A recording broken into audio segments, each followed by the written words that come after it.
तो अब हम एक एक करके लिखेंगे। तो संसाधनों में परिवर्तन में नंबर 1 डालना, जिसमें हम पढ़ेंगे, लिखो संसाधनों में वृद्धि। तो मैं सिर्फ एक शब्द लिख रहा हूं वृद्धि, लेकिन तुम लोग पूरा लिखना संसाधनों में वृद्धि। पहले लिखना संसाधनों में, फिर लिखना वृद्धि, कि ये लिख दो बस, वृद्धि कट जाएगा। पहले लिखो संसाधनों में वृद्धि, अब लिखो इसके अंदर। तो बहुत ध्यान से देखो इधर, जब संसाधनों में वृद्धि होती है तो मैं ज्यादा उत्पादन करूंगा, ज्यादा उत्पादन करूंगा तो उत्पादन संभावनाएं ही है, उत्पादन बढ़ने से ही संभावना बढ़ जाती है, और वो कहां पर शिफ्ट हो जाता है, दाईं तरफ। लिखो यदि अर्थव्यवस्था में संसाधनों में वृद्धि होती है, यदि अर्थव्यवस्था में संसाधनों में वृद्धि होती है, संसाधनों में वृद्धि होती है, तो दोनों वस्तुओं का उत्पादन, दोनों वस्तुओं का मतलब वस्तु X भी और वस्तु Y भी, वस्तु गेहूं भी, वस्तु चावल भी, मतलब कोई सी भी दो वस्तुएं, तो दोनों वस्तुओं का उत्पादन बढ़ाया जा सकता है, तो दोनों वस्तुओं का उत्पादन बढ़ाया जा सकता है। मतलब बोर्ड पे देखो, मतलब X का भी उत्पादन बढ़ेगा आगे की तरफ, Y का भी उत्पादन बढ़ेगा आगे की तरफ, दोनों वस्तुओं का उत्पादन बढ़ाया जा सकता है, जिसके कारण उत्पादन संभावना वक्र, जिसके कारण उत्पादन संभावना वक्र दाईं ओर खिसक जाता है। उत्पादन संभावना वक्र बोर्ड पे लिखा हुआ है दाईं ओर, दाईं ओर, दाईं ओर खिसक जाता है, मतलब आगे की तरफ। दाईं को इंग्लिश में बोलते हैं राइट, राइट साइड खिसक जाएगा, जिसके कारण उत्पादन संभावना वक्र दाईं ओर खिसक जाता है। क्यों खिसका होगा मुझे बताओ। अगर किसी व्यक्ति के पास संसाधन बढ़ेंगे तो वो उत्पादन करने की क्षमता बढ़ जाएगी ना उसकी, अब वो ज्यादा उत्पादन कर सकता है। पहले उसके पास 5 मशीनें थी, अब उसके पास 15 मशीनें हैं। पहले उसके पास 10 मजदूर थे, अब उसके पास 20 मजदूर है, अब वो ज्यादा उत्पादन कर पाएगा, मतलब उसके उत्पादन करने की क्षमता बढ़ गई है। दाईं ओर खिसक जाता है क्योंकि उत्पादन करने की क्षमता बढ़ जाती है, क्योंकि उत्पादन करने की क्षमता बढ़ जाती है, जिसे उत्पादन करने की क्षमता बढ़ जाती है, जिसे निम्नलिखित, जिसे निम्नलिखित चित्र की सहायता से दर्शाया जा सकता है, जिसे निम्नलिखित चित्र की सहायता से दर्शाया जा सकता है, निम्नलिखित चित्र की सहायता से दर्शाया जा सकता है। अब बोर्ड पे देखना, ये डायग्राम तुम उसी लाइन के नीचे बना सकते हो जहां पर मैंने संसाधनों में वृद्धि लिखवाई है, ठीक है।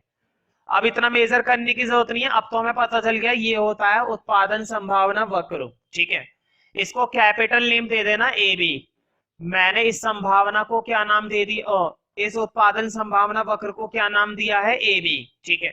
अब मुझे बताओ, अगर उत्पादन संभावना वक्र में हमें दाईं तरफ खिसकाना है तो मैं इधर खिसकाऊं या उधर, ध्यान रखना दाईं तरफ उधर होता है, तो वो वाला वक्र डॉट से दिखा देना, ये हो गया। और इसको नेम दे देना स्मॉल ए बी, ताकि तुम्हें भी ध्यान रहे। और एक एरो दिखाना मत भूलना, बोर्ड पे देखो, थोड़ा बढ़िया सा एरो बनाओ इस तरह से, और यहां पर लिखना वक्र के आगे संसाधनों में। ये कब बनाया है हमने, जब संसाधनों में क्या हुई है, संसाधनों में वृद्धि। क्लियर। तो ये हो गया हमारा प्रॉपर। और यहाँ पर नेम दे देना, यहाँ पर हमने कोई सी भी वस्तु दिखाई होगी, नाम दे दो वस्तु एक्स, और यहाँ पर मान लो वस्तु वाई। ठीक है, नॉर्मल है जैसे गेहूं चावल होता है, मैंने दो वस्तुएं मान ली, वस्तु एक्स और वस्तु वाई। तुम कुछ भी मान सकते हो, तुम मान सकते हो वस्तु वन, और यहाँ पर मान सकते हो वस्तु टू, कुछ भी मान सकते हो, गेहूं चावल भी मान सकते हैं जैसे पहले हमने करा था। ठीक है, तो डायग्राम के बाद अब हमें करवानी है संसाधनों में कमी। देखो यहाँ पर तो ये दाईं तरफ खिसक गया था, अब मैं बोलता हूं जितने भी उसके पास संसाधन थे मैंने सारे संसाधन छीन लिए, एक उत्पादक से मैंने सारे संसाधन छीन लिए, तो बताओ उसके उत्पादन करने की क्षमता कम हो जाएगी ना। अब उसके उत्पादन करने की क्षमता कम होएगी, मतलब वो कम उत्पादन करेगा, और अगर कम उत्पादन करेगा तो उसके उत्पादन संभावना पीछे शिफ्ट हो जाएगी, कहां पे खिसक जाएगी, बाईं तरफ। तो अब तुम्हें नंबर 2 लिखना है, डायग्राम के बाद लिखना है, लिखो नंबर 2। अब लिखना संसाधनों में कमी, जैसे पहले हेडिंग डाला था ना संसाधनों में वृद्धि, अब तुम्हें हेडिंग डालना है संसाधनों में कमी। तो लिखो संसाधनों में कमी के लिए, हालांकि बिल्कुल उसी की तरह है पहले की तरह, तुम खुद से बना सकते हो वैसे। देखो मैं बिल्कुल उसी की तरह लिखाऊंगा, लिखो यदि अर्थव्यवस्था में संसाधनों में कमी होती है, यदि अर्थव्यवस्था में संसाधनों में कमी होती है,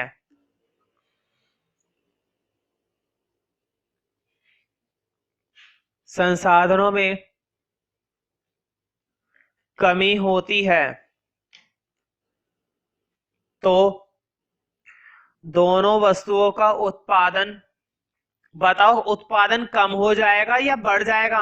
भाई ना तो तुम्हारे पास कच्चा माल ज्यादा है, ना ही तुम्हारे पास मशीनें हैं, ना ही तुम्हारे पास मजदूर हैं। ठीक है, तो उत्पादन बढ़ेगा क्या, कम हो जाएगा। लिखो तो दोनों वस्तुओं का उत्पादन कम हो जाएगा, जिसके कारण उत्पादन संभावना वक्र बाईं ओर खिसक जाता है, जिसके कारण उत्पादन संभावना वक्र बाईं ओर खिसक जाता है, उत्पादन संभावना वक्र बाईं ओर, मैं लिख देता हूं बोर्ड पे बाईं ओर, बाईं बाईं ओर खिसक जाता है। क्यों खिसकता है, क्योंकि अब वो उतना उत्पादन नहीं कर सकता जितना वो पहले कर पा रहा था। भाई अब उसके पास संसाधन कम हो गए, अब वो कम बना पाएगा। ठीक है, ये थोड़ी ना सारी सारी रात बनाता रहेगा, पूरा दिन बनाता रहेगा और पता चले अगले दिन मर गया, तो कहां से पता चलेगा उसका उत्पादन। ठीक है, पैसा तो कोई और लेके भाग जाएगा फिर। क्योंकि लिखो क्योंकि उत्पादन करने की क्षमता कम हो जाती है, उत्पादन संभावना वक्र बाईं ओर खिसक जाता है क्योंकि उत्पादन करने की क्षमता कम हो जाती है, उत्पादन करने की क्षमता कम हो जाती है, जिसे निम्नलिखित चित्र में दर्शाया जा सकता है, जिसे निम्नलिखित चित्र में दर्शाया जा सकता है, निम्नलिखित चित्र में दर्शाया जा सकता है। ठीक है, तो देखो यहीं पर मैं इसकी जगह एक दूसरा चित्र बना रहा हूं, लेकिन संसाधनों में वृद्धि की बजाय मैं संसाधनों में क्या करवाऊंगा, कमी। और अगर संसाधनों में कमी होती है तो उत्पादन संभावना कम हो जाती है, और कम होने का मतलब है पीछे खिसकेगी, ना कि आगे बढ़ेगी।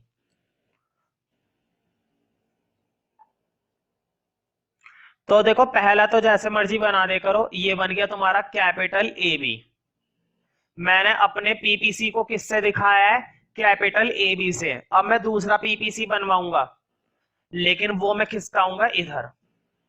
ठीक है, थोड़ा गोल ही बनाया करो, मुझसे गोल ज्यादा बन नहीं पाता, एरो बना देना। ठीक है, और नए वाले को देना ए बी, और लिख देना यहां पर।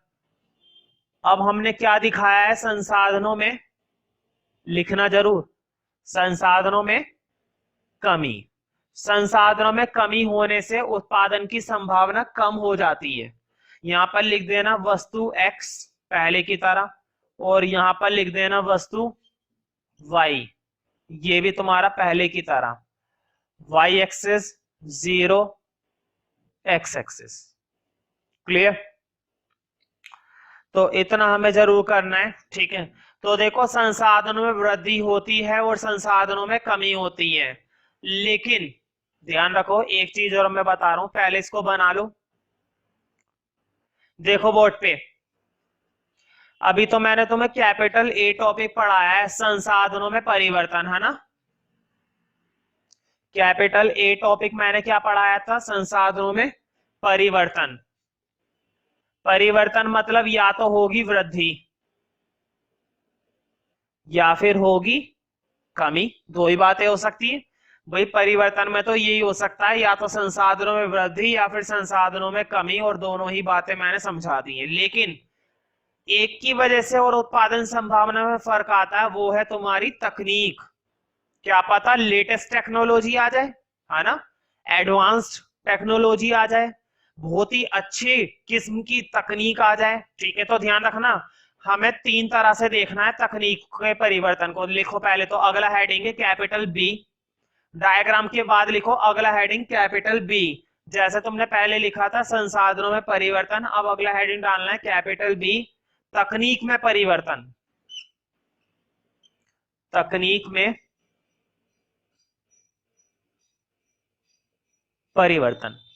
तो देखो तकनीक में परिवर्तन, भाई संसाधनों में परिवर्तन तो तुमने दो तरह से देखा, या तो वृद्धि या फिर कमी।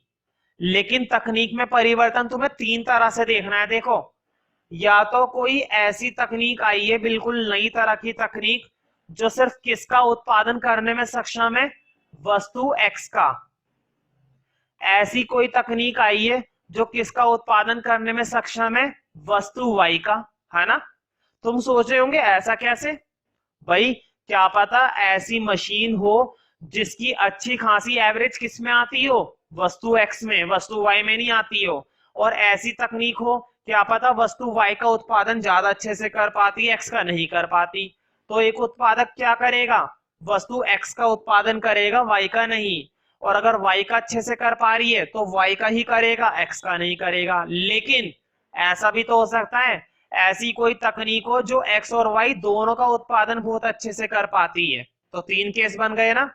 अब देखो, वस्तु एक्स की कुशल तकनीक, वस्तु वाई की कुशल तकनीक, दोनों वस्तुओं के लिए कुशल तकनीक। तीन केस बन गए ना, तीनों केस एक्सप्लेन करने। अब देखना ये कि तीनों केस में डायग्राम कैसे कैसे बनेंगे। देखो बोर्ड पे, जब कोई तकनीक वस्तु एक्स के लिए है, वस्तु वाई के लिए नहीं है, ऐसी तकनीक है जो वस्तु एक्स के लिए ही कुशल है, वस्तु वाई के लिए बिल्कुल भी कुशल तकनीक नहीं है। तो बोर्ड पर देखो, सिर्फ किसका मान लो ये था उत्पादन संभावना वक्र, और वस्तु एक्स के लिए कुशल तकनीक है।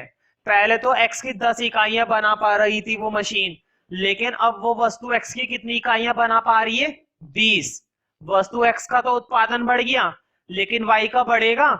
नहीं बढ़ेगा, क्योंकि ये ऐसी तकनीक है जो सिर्फ वस्तु एक्स के लिए लगाई जा सकती है, वस्तु वाई के लिए नहीं लगाई जा सकती। तो देखो, अब उत्पादन संभावना वक्र खिसकेगा नहीं, अब उत्पादन संभावना वक्र रोटेट करेगा, घूमेगा ऐसे। देखो, समझ रहे हो? एक्स का तो उत्पादन बढ़ा लेकिन वाई का नहीं बढ़ा, एक्स का उत्पादन बढ़ा लेकिन वाई का नहीं बढ़ा। अब अगर वस्तु वाई के लिए कुशल तकनीक है तो इसका उल्टा केस हो सकता है। बोर्ड पे देखो, पहले वस्तु वाई का तो उत्पादन 10 हो रहा था, लेकिन वस्तु वाई के लिए कुशल तकनीक आ गई और अब वस्तु वाई का उत्पादन 20 हो गया, लेकिन एक्स का बिल्कुल भी नहीं हुआ। तो अब फिर से घूमेगा, समझ रहे हो? तो ध्यान रखना, उत्पादन संभावना वक्र खिसकने के साथ साथ घूमता भी है, ठीक है। अभी तक जो मैंने बताया था वो केवल खिसकने का था, और यहाँ पर उत्पादन संभावना वक्र खिसक नहीं रहा है, घूम रहा है। तीसरा केस देखो, ये कह रहा है एक्स और वाई दोनों का बढ़ेगा। बोर्ड पे देखो, अभी मैं इनका प्रॉपर डायग्राम बनवा दूंगा, समझा दूंगा, इसलिए अभी बिल्कुल भी नोट मत करो, अभी तो रफली समझो। अब देखो दोनों का उत्पादन बढ़ रहा है, मान लो पहले ये था, इसकी 10 उसकी 10, दोनों का उत्पादन बढ़ा, इसकी भी 20 हो गई उसकी भी 20 हो गई, नया उत्पादन संभावना वक्र ये हो गया। बताओ ये खिसका है या घूमा है? इस वाले केस में उत्पादन संभावना वक्र खिसकाया गया है या घुमाया गया है? भाई सीधा बात करो। देखो पिछले केस में भी हमने यही तो पढ़ा था, संसाधनों में वृद्धि और संसाधनों में कमी, हमने यही तो पढ़ा था, खिसका है ना ये, तो ध्यान रखना ये खिसका है। तो दो केस होते हैं घूमने के, और एक केस यहाँ पर होता है खिसकने का, और ये तीनों केस किस में होते हैं? तकनीक में परिवर्तन। तकनीक जब एक्स के लिए कुशल होती है तो एक्स का उत्पादन बढ़ता है, वाई का नहीं। तकनीक जब वाई के लिए कुशल होती है तो वाई का उत्पादन बढ़ता है, एक्स का नहीं। तकनीक जब दोनों के लिए कुशल होती है तो दोनों का उत्पादन बढ़ता है। ठीक है, तो एक एक करके तीनों के लिए काम करते हैं। अब तकनीक में परिवर्तन में नंबर 1 पॉइंट लिखो। ठीक है, 3 केस हमें एक्सप्लेन करने, लिखो। वस्तु एक्स के लिए, वस्तु एक्स के लिए कुशल तकनीक, वस्तु एक्स के लिए कुशल तकनीक। ठीक है, मतलब ऐसी तकनीक जिसका उपयोग हम किस वस्तु के लिए कर सकते हैं? बस वस्तु एक्स के लिए। वस्तु एक्स के लिए उसका उपयोग बहुत कुशल है। इतना मार्जिन हमें वस्तु वाई में नहीं मिल पाएगा जितना मार्जिन हमें किस में मिल जाएगा? वस्तु एक्स में। तो हर उत्पादक कौन सी वस्तु बनाएगा? वस्तु एक्स ही बनाएगा। लिखो, यदि, पहले इसके लिए लिखना है फिर डायग्राम बनाना है, और ये नहीं, ये तो मैंने रफली समझा दी, अभी मैं एग्जैक्ट डायग्राम बनाऊंगा, प्रॉपर नाम वगैरह लिखवाऊंगा। ठीक है, अभी तो मैंने रफली बता दी है। तो लिखो, यदि ऐसी तकनीक है जो वस्तु एक्स के लिए कुशल है, यदि ऐसी तकनीक है जो वस्तु एक्स के लिए कुशल है, जो वस्तु एक्स के लिए कुशल है, तो इसका अर्थ है कि उस तकनीक से, तो इसका अर्थ है कि उस तकनीक से वस्तु एक्स की अधिक मात्रा बनाई जा सकती हैं। तो इसका अर्थ है कि उस तकनीक से वस्तु एक्स की अधिक मात्रा, मतलब हम ज्यादा उत्पादन किसका कर सकते हैं? वस्तु एक्स का। और अगर वस्तु एक्स का उत्पादन हो रहा है तो उत्पादन की संभावना भी किसकी बढ़ेगी? वस्तु एक्स की, ना कि वस्तु वाई की। उस तकनीक से वस्तु एक्स की अधिक मात्रा बनाई जा सकती है। तो वस्तु एक्स की उत्पादन संभावना, तो वस्तु एक्स की उत्पादन संभावना अधिक हो जाएगी। वस्तु एक्स की उत्पादन संभावना अधिक हो जाएगी, जिसके कारण उत्पादन संभावना वक्र, जिसके कारण, बताओ, जब उत्पादन संभावना अधिक हो जाती है तो उत्पादन संभावना वक्र, लेकिन सिर्फ एक्स का, बोर्ड पे देखो, सिर्फ एक्स का बढ़ेगा आगे, वाई का नहीं बढ़ेगा, वाई का वही की वही है। उत्पादन संभावना वक्र किस साइड से बढ़ा है? एक्स की तरफ से, वाई का तो वहीं पे चिपका पड़ा है। तो वस्तु एक्स की उत्पादन संभावना अधिक हो जाएगी, जिसके कारण उत्पादन संभावना वक्र, जिसके कारण उत्पादन संभावना वक्र वस्तु एक्स के पक्ष में घूमेगा। मतलब वो सिर्फ वस्तु एक्स के लिए घूम रहा है, ना कि वस्तु वाई के लिए, जिसके कारण उत्पादन संभावना वक्र वस्तु एक्स के पक्ष में घूमेगा, वस्तु एक्स के पक्ष में घूमेगा। तो देखो हमें उत्पादन संभावना वक्र घुमाना है, लेकिन y का तो वही की वही रखना है। बोर्ड पे देखो, y का तो वही की वही रखना है, x का थोड़ा सा आगे बढ़ा देना है, ठीक है, थोड़ा बहुत बस। तो इसका मतलब ये हुआ कि उत्पादन संभावना वक्र बड़ा है, लेकिन सिर्फ वस्तु x के लिए, क्योंकि तकनीक कौन सी वस्तु के लिए थी, सिर्फ और सिर्फ वस्तु x के लिए। तो डायग्राम तुम्हें अब बनाना है। तो बहुत ही सिंपल सा रेखा चित्र है, मैंने रेखा चित्र रफली तुम्हें समझा रखा है। देखो ये उसका पुराना पीपीसी था, उसका पुराना उत्पादन संभावना वक्र हमारा ये था, और इसको नेम दे दिया ए बी। मतलब यहां पर बी है और यहां पर ए है। यहां पर कौन सी वस्तु दिखाई गई है, यहां पर वस्तु दिखाई गई है एक्स, और यहां पर किस वस्तु की बात हो रही है, यहां पर बात हो रही है वस्तु y की, ठीक है। तो x में वृद्धि करनी है ना, चेंज किस में होना चाहिए, वस्तु x में, क्योंकि मैंने ऐसी तकनीक की बात करी है जो वस्तु x के लिए कुशल है, ना कि y के लिए। तो देखो y का तो उत्पादन संभावना वक्र यहीं पर ही फिक्स रहेगा, लेकिन x का आगे बढ़ जाएगा इस तरह से। तो तुम नेम दे सकते हो, b से हो गया है b1, ठीक है, क्लियर। इसका मतलब ये हुआ कि उत्पादन संभावना वक्र खिसका तो जरूर है, लेकिन किसके लिए, वस्तु x के लिए, ना कि वस्तु y के लिए। इसमें लगा देना, ये x अक्ष है हमारा और ये हमारा y अक्ष, ये 0, ठीक है। अब हमें डालना है नंबर 2। पहले मैंने लिखवाया था नंबर 1 में वस्तु x के लिए कुशल तकनीक, अब तुम्हें लिखना है वस्तु y के लिए कुशल तकनीक। तो लिखो नंबर 2 वस्तु y के लिए कुशल तकनीक। तो तुम्हें मालूम है अगर तकनीक y के लिए कुशल है तो अब y का खिसकेगा, ना कि x का।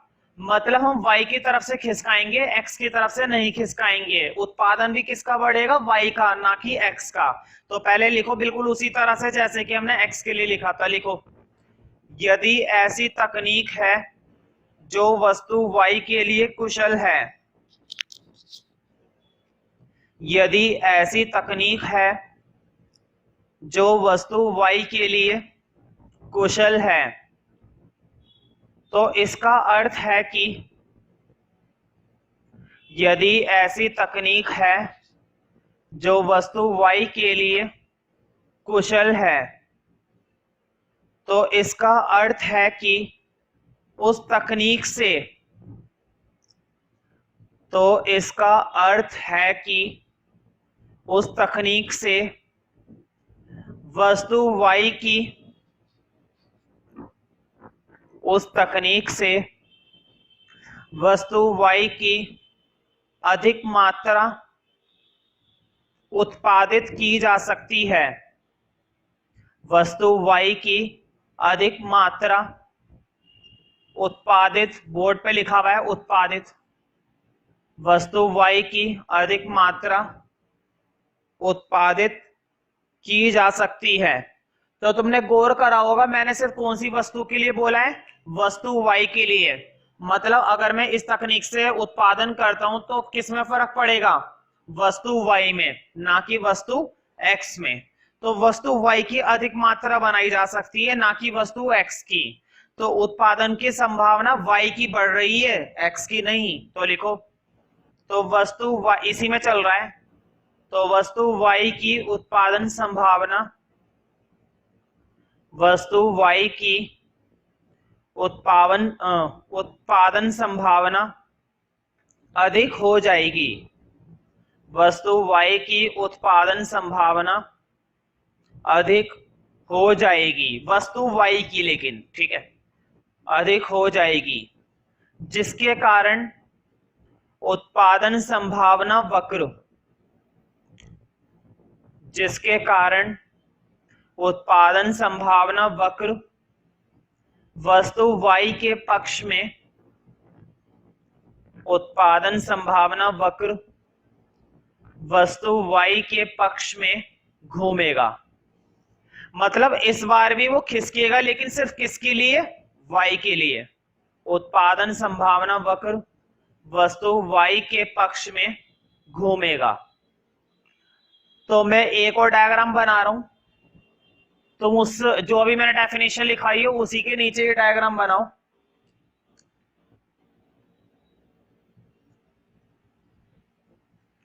y axis origin, x axis, फिर से यहां पर हम दिखाएंगे वस्तु y और यहां पर पहले की तरह लिखा हुआ है वस्तु x, ठीक है।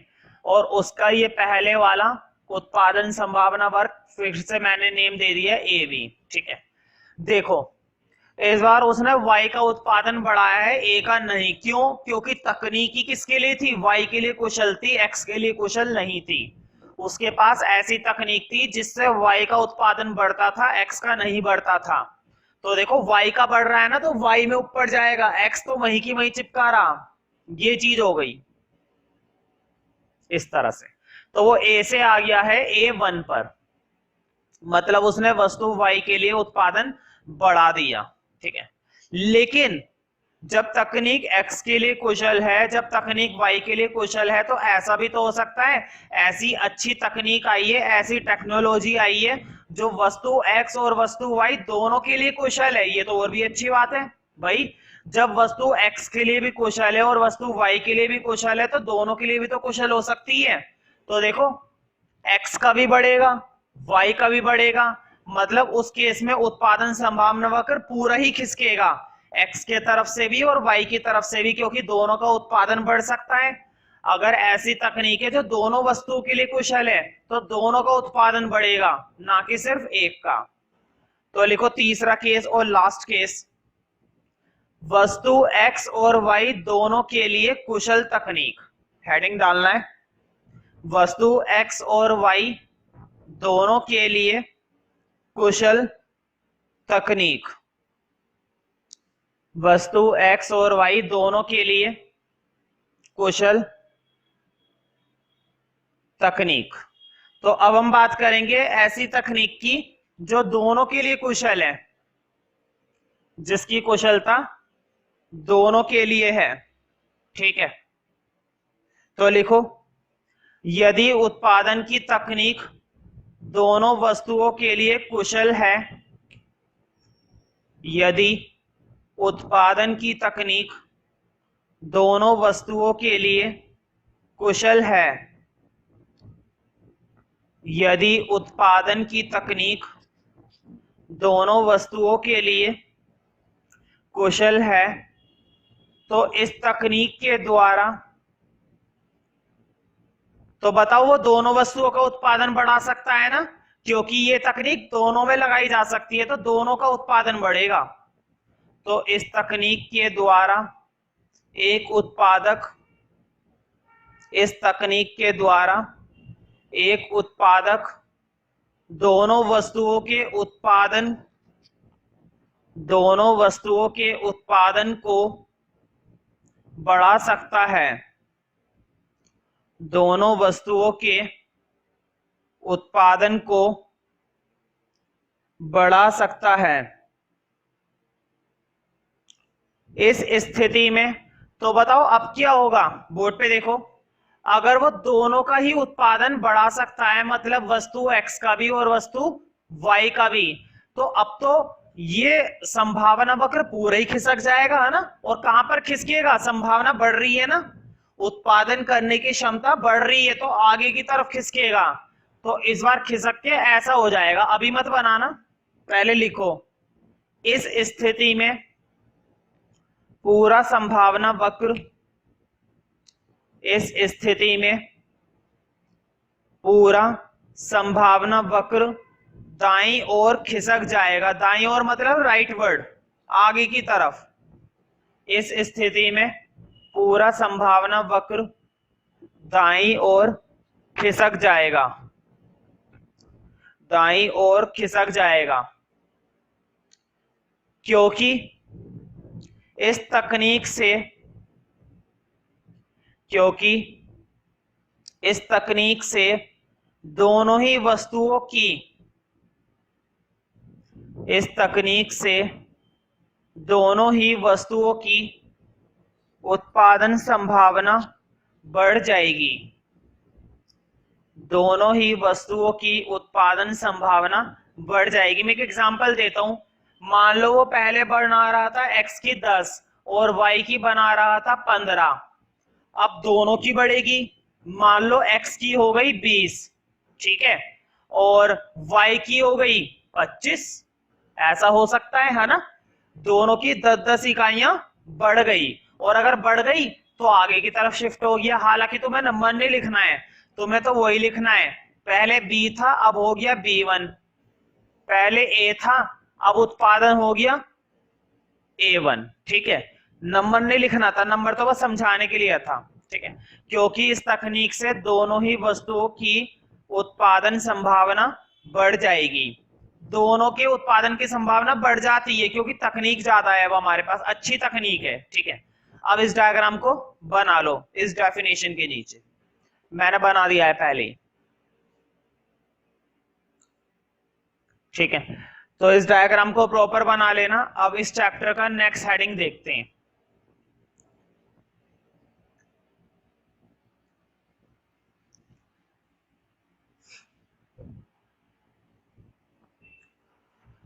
तो देखो अब हम बात करेंगे जो हमने पढ़ा है उत्पादन संभावना वक्र, उसकी विशेषताएं काफी इंपॉर्टेंट है, इस साल भी आई थी, लास्ट ईयर, ठीक है। तो उत्पादन संभावना वक्र की सिर्फ दो ही विशेषताएं होती हैं और कई बार पूछी गई है पेपर में। तो चैप्टर का नेक्स्ट हेडिंग तुम डाल सकते हो उत्पादन संभावना वक्र की विशेषताएं।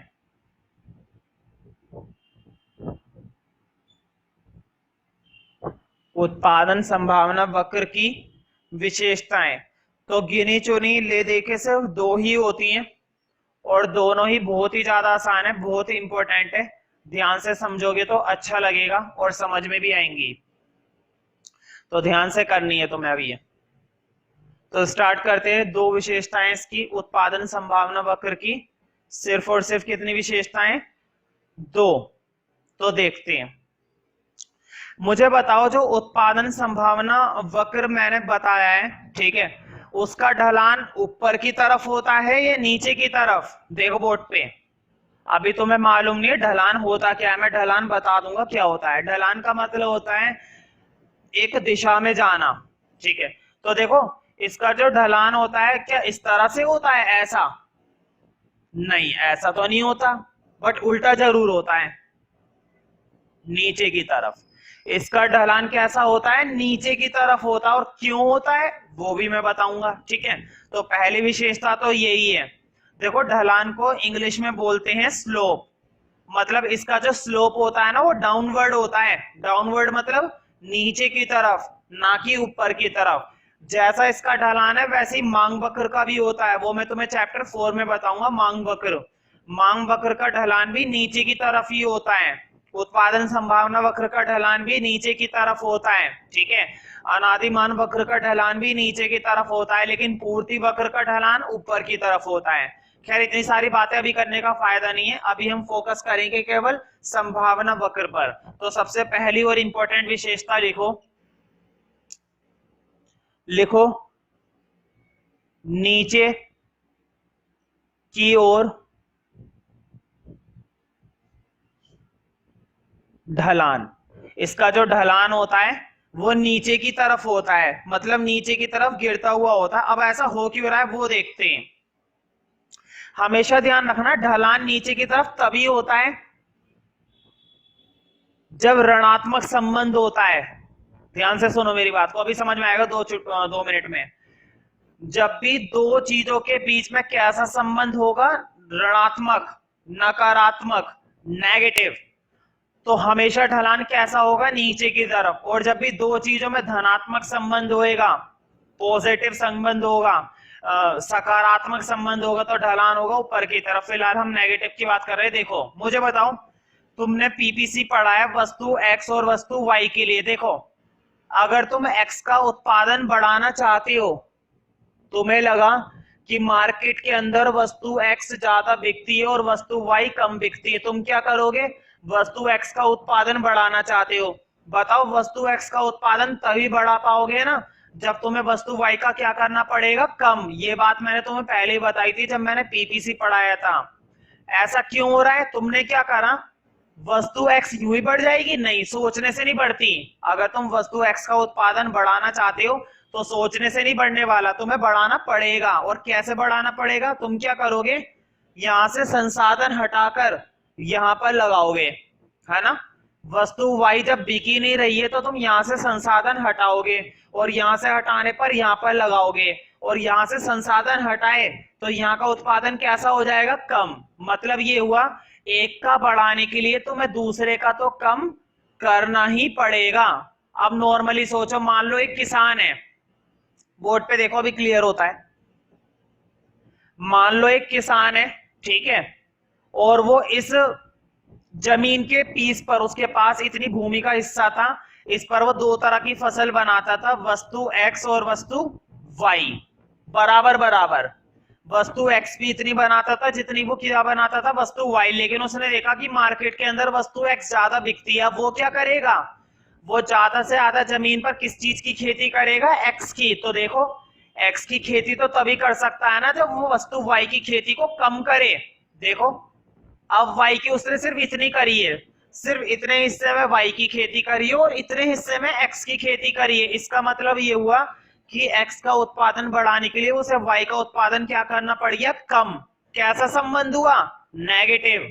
एक का बढ़ाने के लिए दूसरे का कम, एक का कम करने के लिए दूसरे का बढ़ाना, ये चलता है। तो ऐसा रिलेशन होता है नेगेटिव। और जब भी नेगेटिव रिलेशन होगा हमेशा ढलान कैसा होगा? नीचे की ओर। हमेशा ढलान कैसा होगा? नीचे की ओर। कोई सी भी चीज हो, किसी भी तरह की चीज हो, हमेशा जब भी नेगेटिव रिलेशन होगा हमेशा ढलान नीचे की ओर होगा। ऊपर की ओर ढलान तभी होता है जब सकारात्मक संबंध होता है, और यहाँ पर सकारात्मक संबंध नहीं है, क्योंकि कैसा संबंध है? नकारात्मक। अब लिखो, लिखो, पीपीसी का ढलान ऊपर से नीचे, पीपीसी का ढलान, बोर्ड पे लिखा हुआ है ढलान, पीपीसी का ढलान ऊपर से नीचे, पीपीसी का ढलान ऊपर से नीचे तथा बाएं से, बोर्ड पे लिखा हुआ है, बाएं से दाएं, मतलब ऊपर से नीचे की तरफ और बाएं से दाएं की तरफ, ऊपर से नीचे तथा बाएं से दाएं की तरफ होता है, ऊपर से नीचे तथा बाएं से दाएं की तरफ होता है, क्योंकि दोनों वस्तुओं की इकाइयों को, बताओ अगर मैं बोलूं दोनों वस्तुओं की इकाइयों को बढ़ाना है तो क्या बढ़ा सकते हो? नहीं। दोनों वस्तुओं की इकाइयों को एक उत्पादक कभी भी एक साथ नहीं बढ़ा सकता है। अगर उसे एक इकाई बढ़ानी है तो दूसरे की कम करनी पड़ेगी, दूसरे की बढ़ानी है तो पहले की कम करनी पड़ेगी। मतलब कैसा संबंध हुआ? नेगेटिव। एक का बढ़ाने के लिए दूसरे का कम, क्योंकि दोनों वस्तुओं की इकाइयों को एक साथ, दोनों वस्तुओं की इकाइयों को एक साथ नहीं बढ़ाया जा सकता है, एक साथ नहीं बढ़ाया जा सकता है। यदि वस्तु X अधिक बनानी है, यदि वस्तु X अधिक बनानी है तो इसके लिए वस्तु Y को, यदि वस्तु X अधिक बनानी है तो इसके लिए वस्तु Y को कम करना पड़ेगा, वस्तु Y को कम करना पड़ेगा।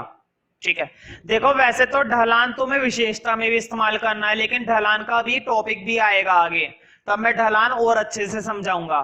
फिलहाल इस विशेषता को अगर डायग्राम से दिखाना चाहते हो ना, मान लो पेपर में 4 नंबर में सिर्फ इतना ही आ जाता है, कि बताइए बताइए पीपीसी का ढलान नीचे की ओर क्यों होता है।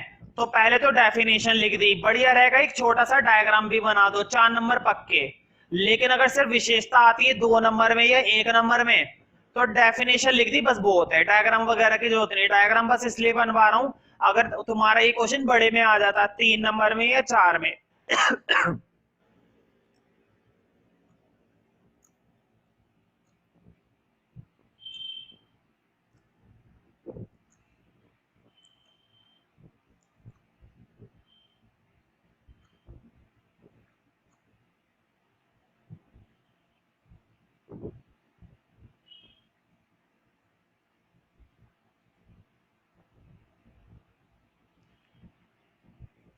बोर्ड पे देखो, देखो पहले ये बंदा वस्तु x की कितनी इकाइयां बना रहा था, 5।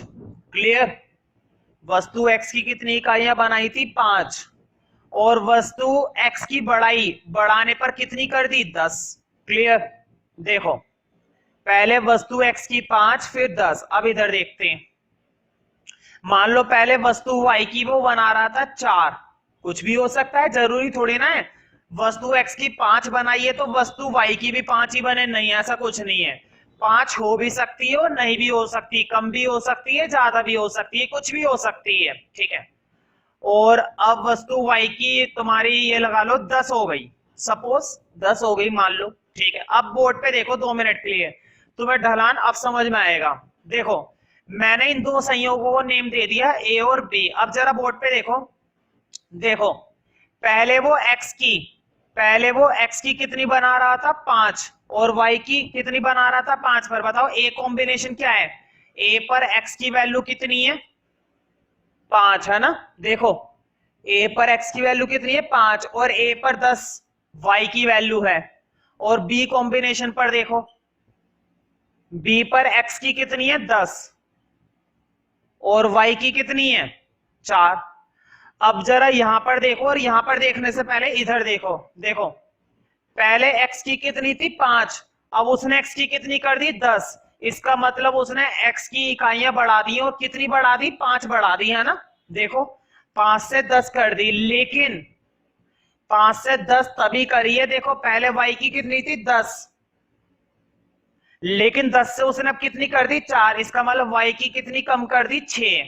तो अब इधर देखो, यहां पर उसने x की बढ़ाई जरूर है, 5 से 10 कितने का हो गया, 5 का चेंज, लेकिन यहां पर 10 से वो कितने पर आ गया, 4 पर। कितने की कमी कर दी, 6 की। मतलब एक का उत्पादन बढ़ाने के लिए उसने दूसरे का उत्पादन कम करा ही करा है, और ऐसा करना बनता ही है, बिना इसके वो कर ही नहीं सकता है, ठीक है। तो कुल मिलाकर ये डायग्राम तुम ड्रॉ कर सकते हो, डिजिट यही वाली ले सकते हो जो मैंने ली है, कोई दिक्कत नहीं है, बस इतना दिखा दो,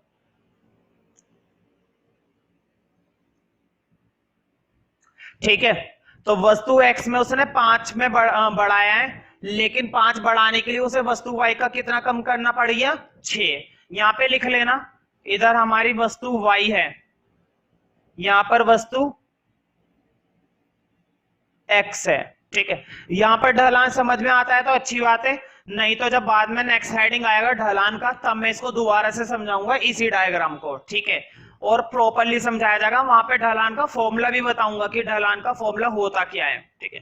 अब दूसरी विशेषता की बारी है, तो दूसरी विशेषता भी तुम्हें तब ज्यादा समझ में आएगी जब मैं ढलान पढ़ाऊंगा, दोनों का ना संबंध ढलान से। एक बात और है, ठीक है। तो लिखो, देखो इस तरह के जो कर्व होते हैं, बोर्ड पे देखो, जिनका मुंह ओरिजन की तरफ होता है, पता है ये जो ओरिजन होता है इसे क्या बोला जाता है, इसे बोला जाता है मूल बिंदु। इधर को आती है शायद मात्रा, ये मुझे पता नहीं किधर को आती है, मूल बिंदु इधर आती है, मूल बिंदु इसे बोला जाता है मूल बिंदु। तो देखो वक्र का जो मुंह है ना मूल बिंदु की तरफ है, इसलिए इस तरह के वक्र को बोला जाता है उन्मुख। काफी मुश्किल वर्ड है, उन्मुख। खैर इससे तो बड़ा टिपिकल बोला जाता है उन्मुख। कई बार पेपर में आया है कि जो पीपीसी होता है, मतलब उत्पादन संभावना वक्र होता है, वो मूल बिंदु की तरफ उन्मुख क्यों होता है। मूल बिंदु की तरफ उसका उन्मुख क्यों कहलाता है, मतलब उसकी विशेषता ऐसी क्यों होती है। तो ध्यान रखना इसके दो कारण है, उन्मुख होने के दो कारण है। एक तो मैथमेटिकल रीजन है, मैथमेटिकल रीजन है मतलब कॉन्केविटी की, कॉन्केविटी क्यों होती है ये तो ज्यादा समझ में नहीं आएगी, ये ज्यादा समझ में नहीं आने वाली, मैथमेटिकल टॉपिक है, लेकिन मैं तुम्हें इकोनॉमिक्स की लैंग्वेज में समझाऊंगा। अभी अभी मैंने ढलान में क्या बताया था, एक का उत्पादन बढ़ाने के लिए दूसरे का उत्पादन तुम्हें क्या करना पड़ेगा, कम। वही लॉजिक तुम्हें यहां पर देना है। तो दूसरी विशेषता लिखो, लिखो पीपी, लिखो सेकंड में, थोड़ी लाइन है पूरी, लिखो पीपीसी मूल बिंदु की ओर, ये वाला और लिखना है डायरेक्शन वाला, पीपीसी मूल बिंदु की ओर उन्मुख होता है, मूल बिंदु की ओर उन्मुख होता है, उन्मुख होता है। अब पहले मैं तुम्हें बताऊंगा उन्मुख का मतलब क्या होता है, ठीक है। तो इस विशेषताओं के लिए हम दो पॉइंट बना लेते हैं, लिखो स्मॉल ए, पहले मैं बता रहा हूं उन्मुख का मतलब, जैसा कि मैंने पहले बता दिया ये मैथमेटिकल टर्म है तो ज्यादा समझ में नहीं आएगी, पहले इसकी डेफिनेशन लिखो, लिखो पीपीसी के उन्मुख का अर्थ है, बात वही है, एक्स का बढ़ाने के लिए वाई का कम करना पड़ेगा, लिखो पीपीसी के उन्मुख का अर्थ है यदि हम, यदि हम वस्तु x की, यदि हम वस्तु x की एक अतिरिक्त इकाई बढ़ाना चाहते हैं, वस्तु x की एक अतिरिक्त इकाई बढ़ाना चाहते हैं तो हमें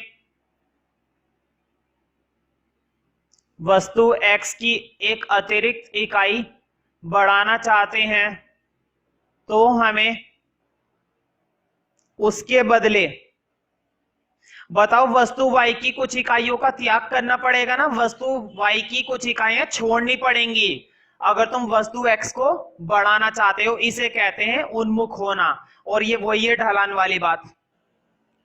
तो हमें उसके बदले वस्तु y की कुछ इकाइयां, तो हमें उसके बदले वस्तु y की कुछ इकाइयां त्यागनी पड़ेंगी, वस्तु y की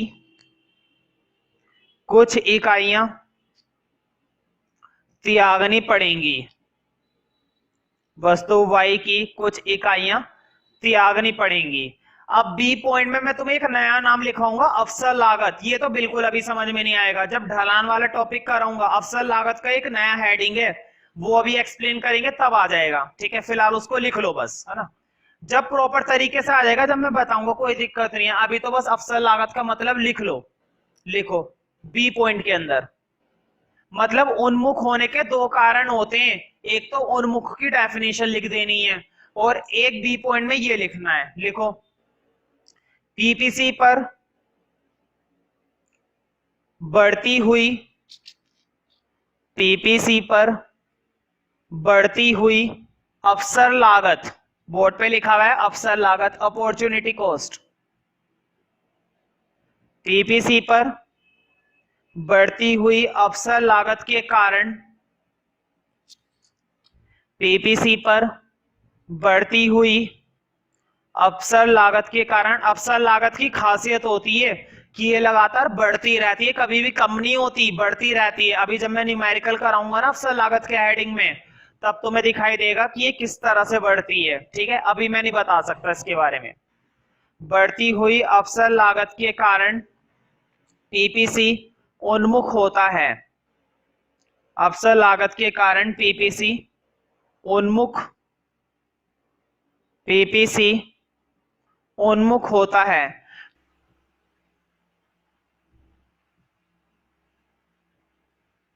संसाधनों का पूर्ण तथा अल्प प्रयोग, अल्प प्रयोग। देखो अल्प का मतलब होता है अधूरा, पूरी तरह से ना करना, और पूर्ण का मतलब होता है कंप्लीट, पूरी तरह से करना। तुम बताओ मुझे, अगर हम भारत के अंदर मजदूरों की बात करें, श्रमिकों की बात करें, तो आज के समय में भी आधे से आधा श्रमिक ऐसा है, या हमारे देश की आधे से आधा जनसंख्या ऐसी है जो बेरोजगार है, जिनके पास काम करने के लिए रोजगार ही नहीं है। अगर हम इस श्रमिक का पूरा इस्तेमाल कर रहे होते तो क्या सबके पास रोजगार नहीं होता?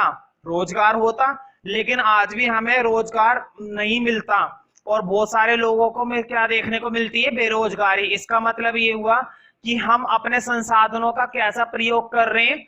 अल्प प्रयोग। हम अपने संसाधनों को पूरी तरह से इस्तेमाल कर ही नहीं रहे हैं, पूरा इस्तेमाल नहीं हो रहा है, अल्प प्रयोग हो रहा है। अब देखना ये कि अगर हम बात कर रहे हैं अल्प प्रयोग की, तो उत्पादन संभावना वक्र पर ये कैसे दर्शाया जाएगा? देखो,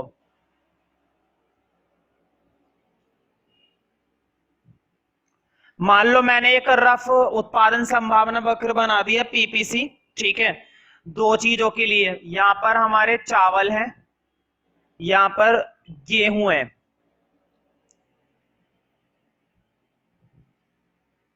गेहूं, पता नहीं दो मात्रा आती है शायद, उसको छोड़ो।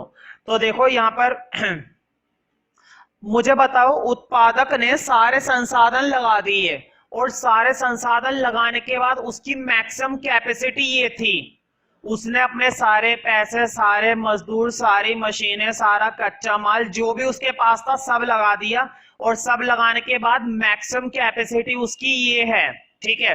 अगर मैं तुमसे कहता हूं कि वो इसके ऊपर ही उत्पादन कर रहा है, उत्पादन संभावना वक्र यहीं पर कहीं ना कहीं उत्पादन कर रहा है, इसका मतलब क्या हुआ? इसका मतलब ये हुआ कि उसने अपने सारे संसाधन इस्तेमाल कर लिए, उसने अपने संसाधनों का कैसा प्रयोग करा है?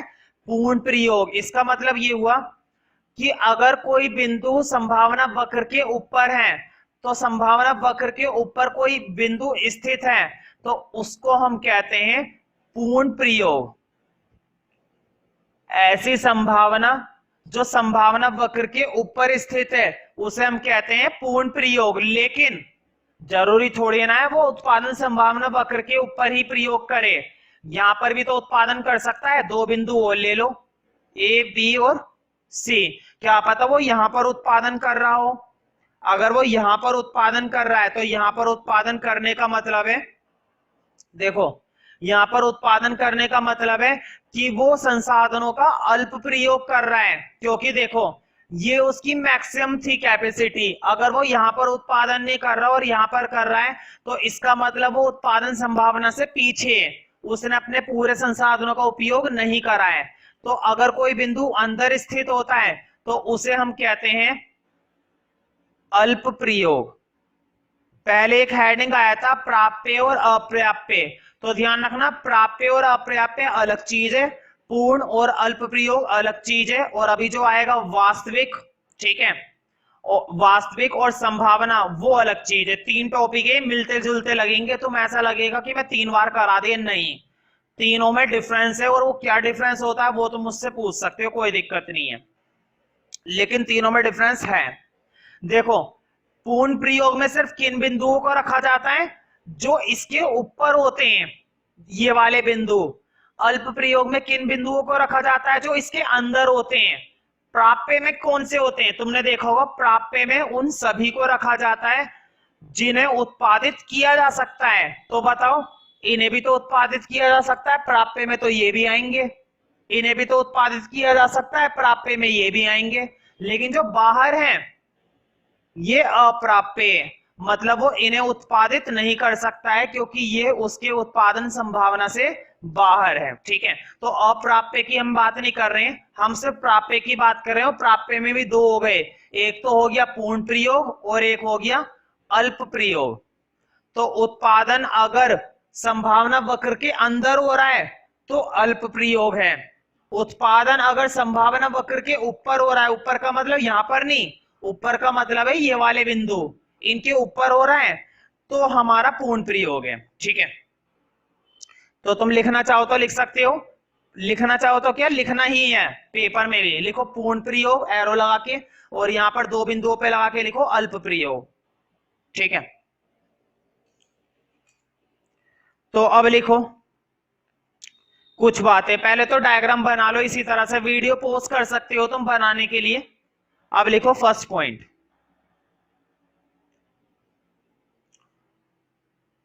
तो मुझे बताओ ज्यादातर जो उत्पादक होते हैं वो कहां पर उत्पादन करते हैं, वो डिपेंड करता है उसके देश की स्थिति पर।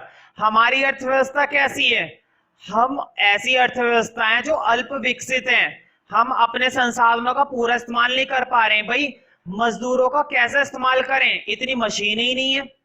भाई मजदूरों को मशीनों पर लगाएंगे, मजदूरों के लिए मशीनें होनी भी तो चाहिए, मजदूर है हजारों, मशीन है 2, है ना। तो सोचने वाली बात है, हम अल्प विकसित है इसलिए हम अपने सारे के सारे मजदूरों का इस्तेमाल कर ही नहीं पाते हैं, इसलिए हमें कहां पर उत्पादन करना पड़ता है, अंदर।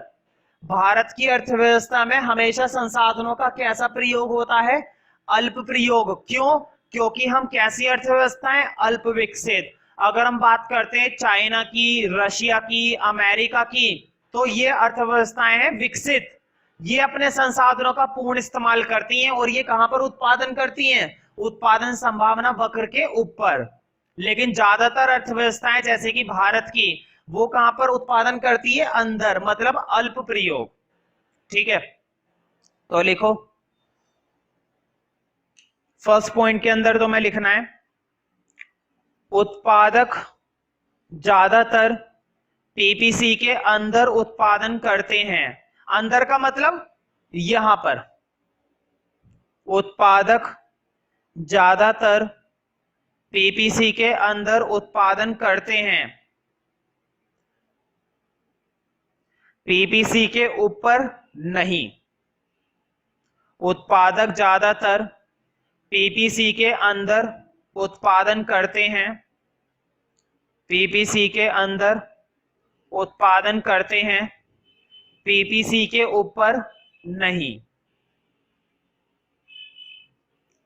यानी कि ज्यादातर अर्थव्यवस्थाओं में जो अल्प विकसित होती हैं, जो पूरी तरह से विकसित नहीं होती हैं, वहां पर उत्पादन कहां पर किया जाता है, यहां पर।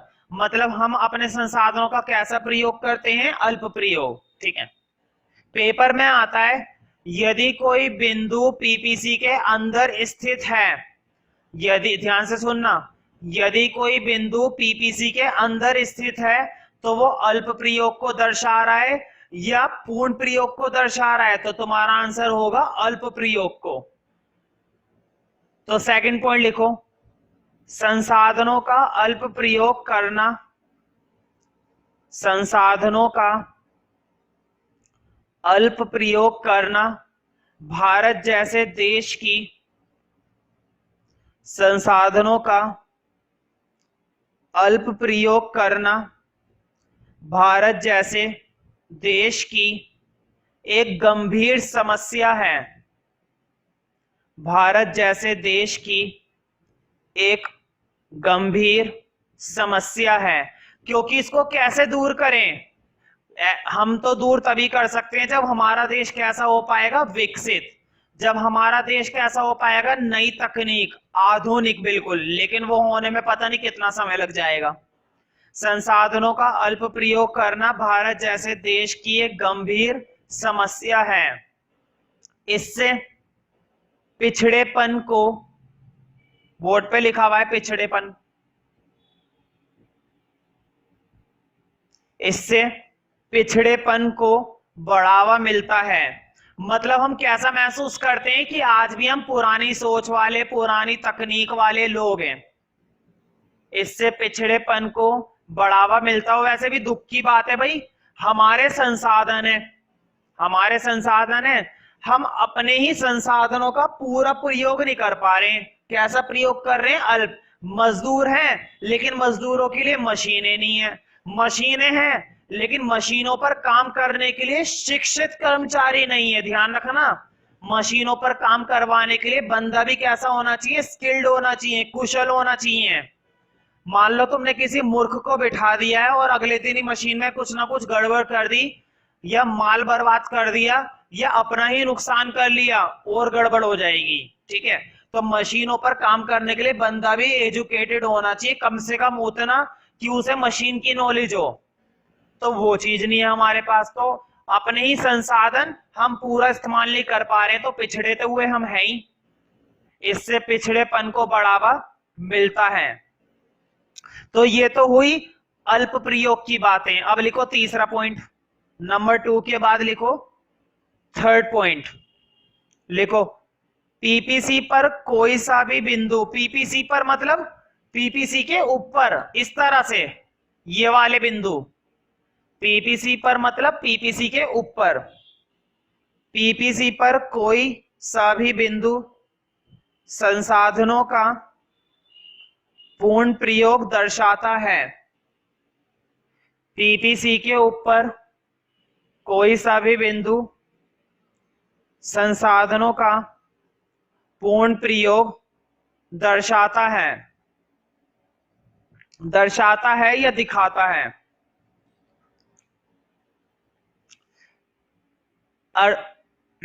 दर्शाता है। पीपीसी के अंदर कोई सा भी बिंदु, इसी के अंदर चला दो थर्ड पॉइंट में, पीपीसी के अंदर कोई सा भी बिंदु, कोई सा भी बिंदु संसाधनों